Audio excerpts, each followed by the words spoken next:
Imagine your boss publicly shaming you, telling you to ignore every detail, to stop fussing over the small stuff, and then months later, that same decision costs the company millions and gets your boss fired.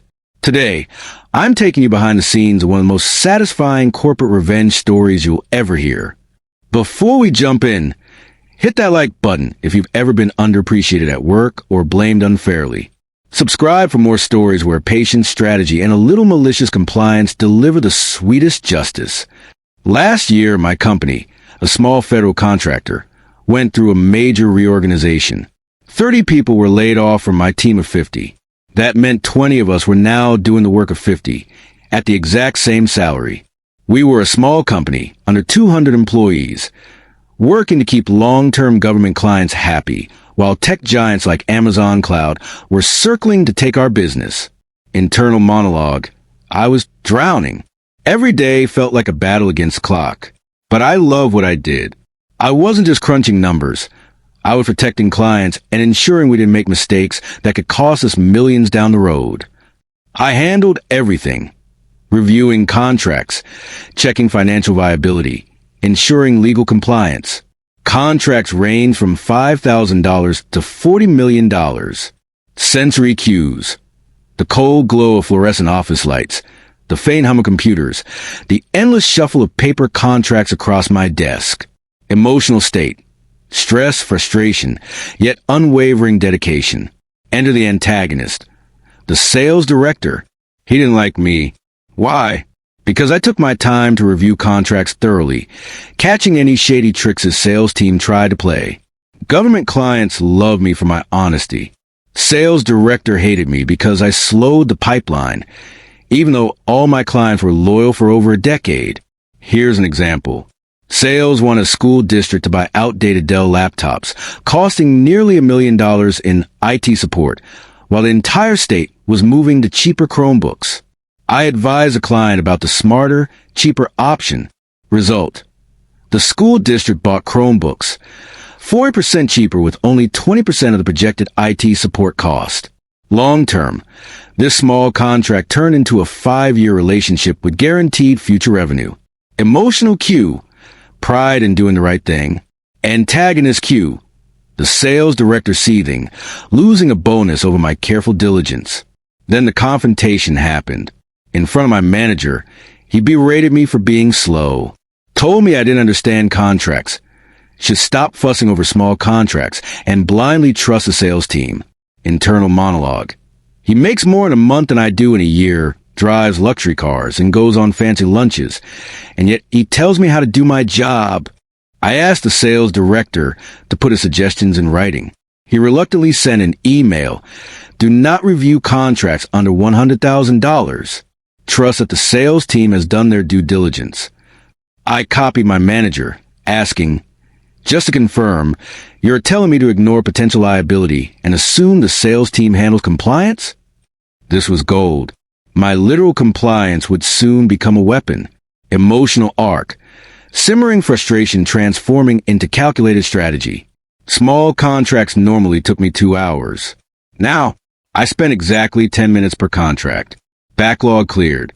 I left by 6:30 p.m. every day. Then, a $10,000 contract came in. Issue: a clause promised 30% rebates to software providers, a practice discontinued 5 years ago. Risk: the client could escalate to a $100 million contract, meaning $30 million in extra rebates due to oversight. Internal monologue. Remember what the sales director said. Stop fussing over small contracts. I will comply, literally. 10 minutes later, I emailed. No issues detected based on compliance check by the sales team. Government contracts are slow. No one noticed. Everyone assumed the sales team had checked.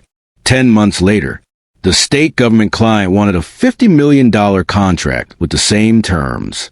The sales director eagerly agreed without consulting legal or finance. Result: finance flagged an $8 million potential loss. Legal confirmed we couldn't retract the terms. Panic set in. Everyone scrambled. Sensory cues. A tense, silent office. Phones ringing. Emails pinging. Coffee cups trembling in stress hands. Emotional arc. Stress, shock, disbelief. CEO calls a fancy conference room meeting. Big screens. Legal, finance, IT, sales. All there. Sales director blamed me in front of 30 people, yelling I was terrible despite 100% client satisfaction. My move. I opened Outlook, connected it to the big screens, and displayed his own email. Stop reviewing small contracts under $100,000. Trust sales team. Every person in the room read it. My faint smile, satisfaction. He tried to argue, but scrolling down showed his ignored warning about potential liability. His face turned white. He spiraled into rage, blaming IT consultants, searching for scapegoats. Emotional release. Victory, justice, audience catharsis. The company realized it was cheaper to hire 20 people like me than to risk big losses. Our team grew to 40 members. Sales director had to pay back last year's bonus, $300K. Fired. Later sued for wrongful termination. Lost the case. Now owes another $200,000 in legal fees. Total owed the company. Over $500,000. Internal monologue. All it took was patience, diligence, and following instructions, literally. Justice served. Many wonder why I still do this job for less than state wages.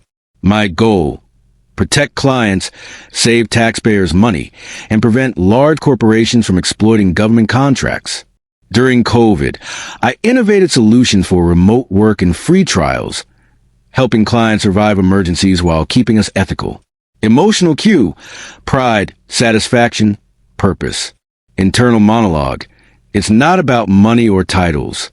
It's about doing the right thing and letting karma handle the rest. During a Zoom call, sales tried raising a client's telecom bill from $60,000 to $300,000 per month during COVID. I objected. Bill should be $100,000 per month. Sales laughed. I minimized the app, vented privately. Coworkers accidentally overheard my comment. Salespeople are like wolves exploiting the situation. No one confronted me, but my honesty continued to rattle the team. Sometimes, the best revenge isn't anger or violence. It's strategic compliance.